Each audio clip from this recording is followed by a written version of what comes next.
So can I please get your name spelled out and your position at Rosies? Wendy COE, and I'm the Gold Coast coordinator for Rosies. And so in 3 words, can you sum up Rosies? It's love, compassion, friendship. And why would you choose those words? It's part of our philosophy that we just we're Rosie's friends on the street. So it doesn't matter what a person presents like. It doesn't matter what they look like. We just are friends to people who a lot of the time don't have a lot of other friends. We're dealing with people who have drug and alcohol issues, mental health issues. We're dealing with people who are out on the street, homeless. We're dealing with a lot of people who could possibly be homeless in the future. So our philosophy is that we just accept people the way they are, and we're there at the moment. And what is it that you think is the appeal to Rosies as opposed to other similar groups?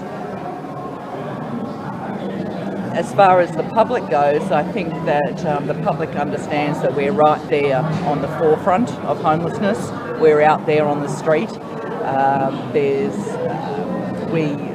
We're there every day. We don't have a lot of admin, so any money that is raised goes directly to our services. And the fact that we have over 200 volunteers, and in Queensland, that's just down on the Gold Coast, we have 200 volunteers, but in all of Queensland we only have 5 people employed. So I think people understand very easily that any money that's raised or goods that are raised goes directly to the people that we're helping. And how exactly where does that money go? Is that put in for new shelters or new? No, we don't provide housing. What Rosies does is we have a drop-in centre in Southport. We provide lunch every day, very cheaply, $2. Anyone can come in for a cup of coffee and a chat and a snack. We also have our vans that we go out 5 nights a week out into the street.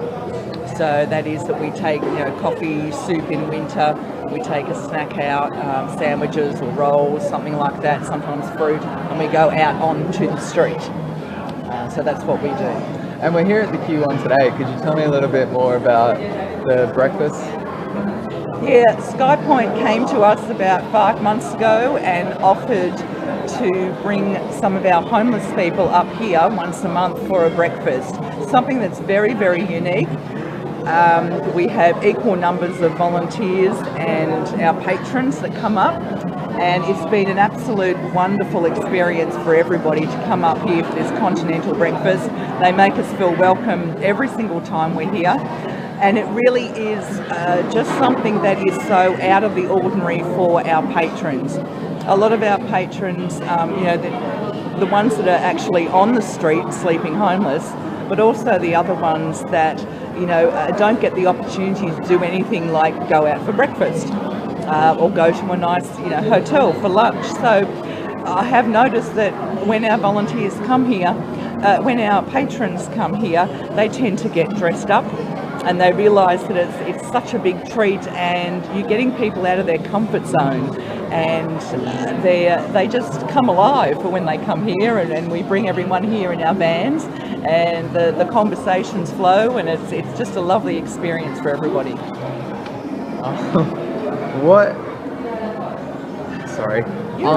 How are you planning to keep these breakfasts going, or? Yes, as long as SkyPoint will have us, we'll keep coming here. We don't have any intention of stopping them at the moment, and neither does SkyPoint. It's just been a wonderful experience for all 3 groups, the SkyPoint, Rosies volunteers and our patrons. So the feedback you have from your patrons is extremely positive. Do you swap the patrons around, or? Oh yes, we have a little list, and we swap our volunteers and our patrons around, so we're trying to bring in new people every time we come up here once a month. So some people don't want to go, some people aren't comfortable in crowds. A lot of our patrons have, issues, and they're just not comfortable coming out. But we try and encourage them to to come up here and experience this breakfast. And when the patrons go back and start telling everybody else about how lovely it is, then they want to come the next time, and they say, oh, put me on the list for the next one. So how many patrons do you cater for on the Gold Coast? Directly on the streets, for example, when we have a lunch in the park, we can have up to 80 people. When we go out at night time, out into the streets, we can see anywhere from 20 to 50 people every night. We have 2 breakfasts in the park as well, and that's usually about 40, 50 people. But then we have everybody that comes into our drop-in centre. We also have a room at the courthouse for tea and coffee, so there's a lot of people up there that come in for a cup of tea, a chat. It's a nice quiet room where it's obviously at the courthouse, it's extremely volatile, it's stressful. So anyone can come in and kind of talk to our ladies there at the courthouse. So we have a variety of different activities that we do. And so also in our drop-in centre, we're having people that come in and buy our food boxes. And so that's a wider part of the community. That's people that just simply cannot afford to buy their food every week from the supermarket, so they're coming into Rosies for cheap food boxes.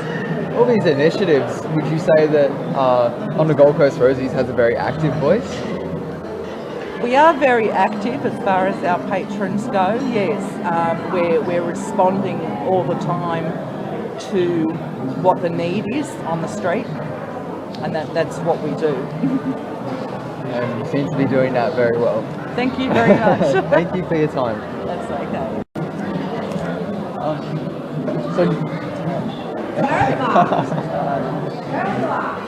When we first started this, we were all a little bit hesitant. The first time that we came here to Sky Point, the drive over was very exciting. This was a project that we had never attempted before, and we were a little bit worried.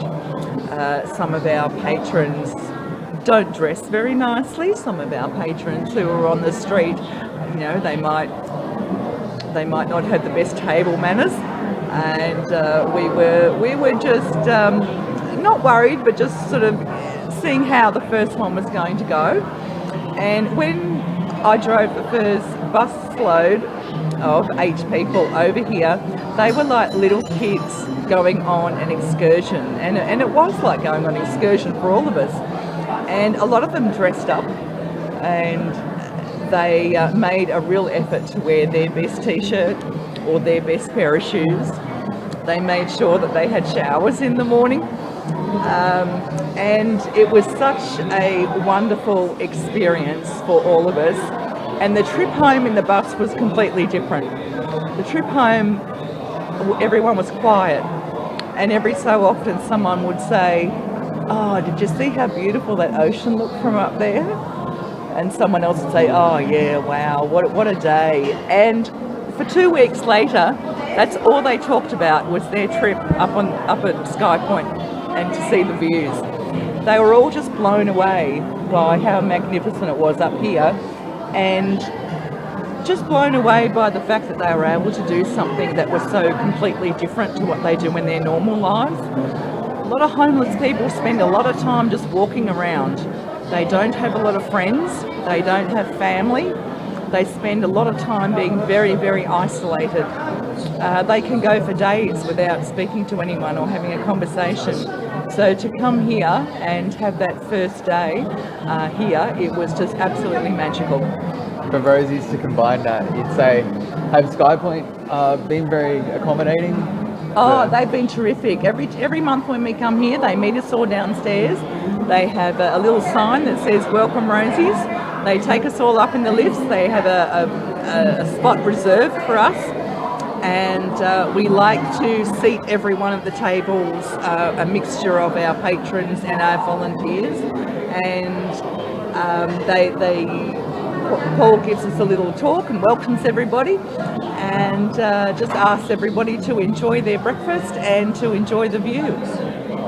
Thank you very much. Okay.